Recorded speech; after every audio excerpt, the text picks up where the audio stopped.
Hi there, welcome to episode 3 of my How to Draw series, and this one is a continuation, a sort of part 2 if you will, of my observation episode where I'm talking about looking, and I'm talking about that initial bit where you want to draw a scene, whether it's in nature or just from a photograph, and it's how you start to decode that scene, how you start to sort of break it down, simplify it and apply it into line work. One of the things I like to do is I like to squint at it slightly.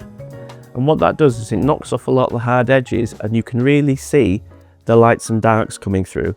And that, when it comes to sort of assessing the textures in a scene, can be super useful. So I'm going to do a tutorial here and I'm going to show you that in action because I think it'd be easy to understand. But we're going to be drawing the textures in. And by that I mean we're going to be looking, squinting our eyes a little bit and looking at the shape of all those components separately. So the first thing I'm going to put in here is the foreground, and we have this wonderful sort of jaggedy fence that comes vaguely to the first post, which is in the middle here. So as you may see here, I'm using a slightly sort of continuous line method for this sketch. I'm not going to be too precious about getting it right. We're going to be sort of exaggerating some of the elements slightly. There you go, and we can do that in there, and then about halfway between the edge and here is where that next one is, so we can go along and then again put that in. I love this fence, it's really amazing. It's very characterful. And then you can see the fourth bit there.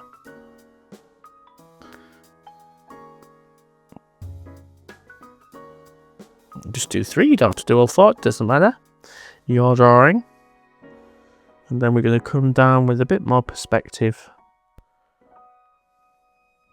here. Sort of make our way out the picture. Now there's going to be some texture down here. So I'm going to start by drawing some sort of leaves in the foreground. You don't have to suggest it or show all the leaves, but what you might want to do is show them coming up behind the fence, and then some here in front maybe. Then the next bit of texture I'm going to look at is this tree trunk and how that runs into the rest of it. So we're going to keep this quite simple, but the tree trunk is, first of all, it's behind there. So I'm just going to do a few sort of lines on the tree trunk and do a suggestion of bark. Something nice and simple like that. And then we've got this big fluffy bit of leaf that comes up and around there and then up the edge of the tree trunk, and then we come out here. And I'm trying to say leaf with my line work a little bit. Then the tree comes up a little bit more. We've got a little bit more of a branch there before we have another thing. Hold the pen further back. And we'll do some more pen work that says leaf. Again, using this continuous line method. You can also add on a couple of little extra bits. Try and break up that overall shape. And then actually from there, we're just going to simplify this even more and go, this is all going to be just tree here. So you can draw a little branch sticking out and put some leaves on that. Something like that. There's going to be some holes in this tree, so again, some negative space like that. Right. So you can put as much detail and texture in this as you want. Really go crazy, but for the sake of this, I'm not going to bother. Right. So the next thing I'm going to look at is this line here, which runs vaguely that way. And now that line is going to be grass. So I'm going to just draw some dots, maybe some squiggles and dots and dots. And then in the foreground here, I'm going to draw some bigger, and then sort of halfway house, a bit halfway back. And that's just trying to sort of tell the story of that texture. Put put some bigger stuff in the foreground here. So that all becomes grass, and then let's just really quickly put this building in now. This is a lovely old barn here.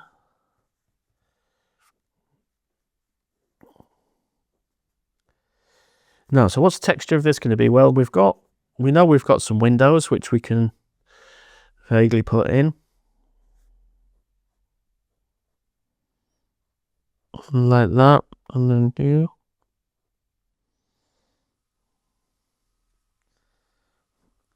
So what are the textures going to be in this? Well, it looks to be made of wood, so we can put in the strips of wood. You can add in some sort of whorls and some details of the wood if you want to add a little bit of texture to it. Some of the knots. And then we'll just the same on this side.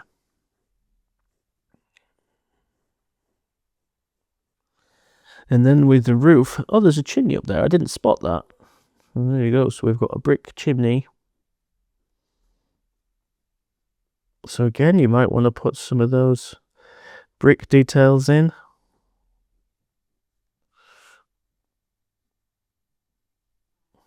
Like that. And then, of course, we've got these tiles. So what I'm going to do, what I like to do for the roof is I'll put in some lines there, and then lines there, and then same on that side. And again, it just helps to show that texture. Then we'll go, keep it nice and fast and loose. There we go. There's normally a ridge line along there, so pop that in.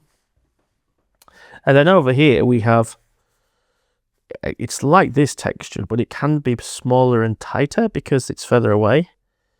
So if I do some bits and bobs like that, you can still see some tree trunks sticking up.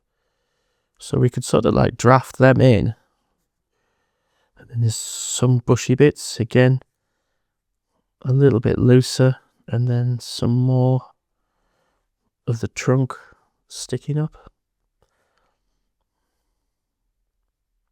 Now with the values, this is obviously line work. We're not putting a huge amount of values in this. And some of those squiggle out that way.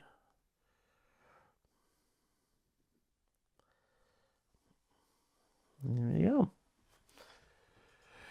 So what I've done there is I try to look at all the textures and look at all the shapes and see how they work. And that's a good basis really for going back in and putting some watercolour on the top.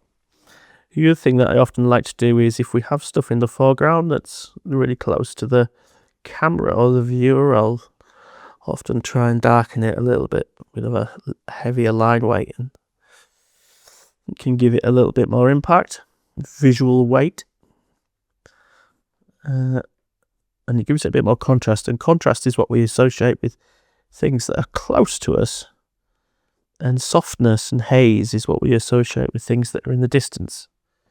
So you can taper off that line work a little bit as we get further back. There we go. So that helps a little bit as well.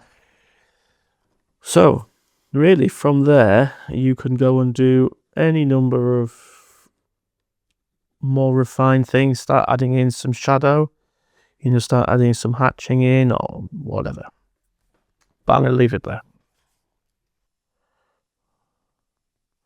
Put some dots in as well, just to sort of break it up a little bit.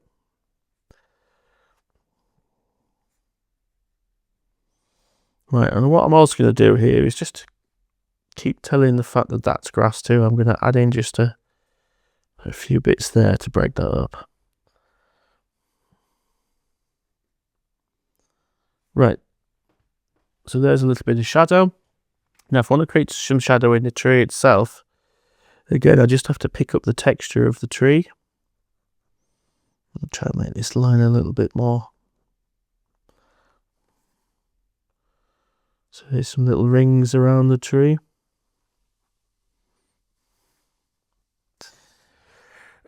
And then instead of putting shadow under here, I'll just put more texture. So I'm just drawing more leaves, and then you could probably see it's just some sort of examples of leaves. So jiggly little wiggles and squiggles. So as you can see here, instead of putting the cross-hatching in, like I've done on this one here, or actually here is like an underdrawing almost, is what I've done is I've just doubled up on the texture. So you can use texture to show values as well as sort of describing form. So I could do a lot more on this to sort of make it more interesting and more convincing, but there you go. I hope you get the idea. So number 4, and our final little mini tutorial on observing, is about foreground and background. Now, for this one, you have to think about theatres and set design. Those old-fashioned cardboard sort of Victorian cutout things that you look down and it was like a stage setting. I've no idea what they're called. I'll see if I can find a picture on Google and post it. But when I talked about stage setting, what I'm thinking about is something in a series of layers. So it starts at the foreground and it goes to the very background. Now, again, this is a bit of a tricky one to sort of get your head around, but it's easier to show you. So let's have a little mini tutorial on that. Here, at the very front, we've got this tree trunk. Now, what I'm going to do is exaggerate that slightly. And then if we go back here, we have this other tree trunk, and this is like layer 2. And in that, I can draw some sort of tree shapes. And then I'll just assume that's all on layer 2 there. And then further back here, we have layer 3. And this is where the house is going to be with that lovely stone chimney. And again, I'm not going to do a huge amount of detail here, but we'll do enough so that you can see it's a house.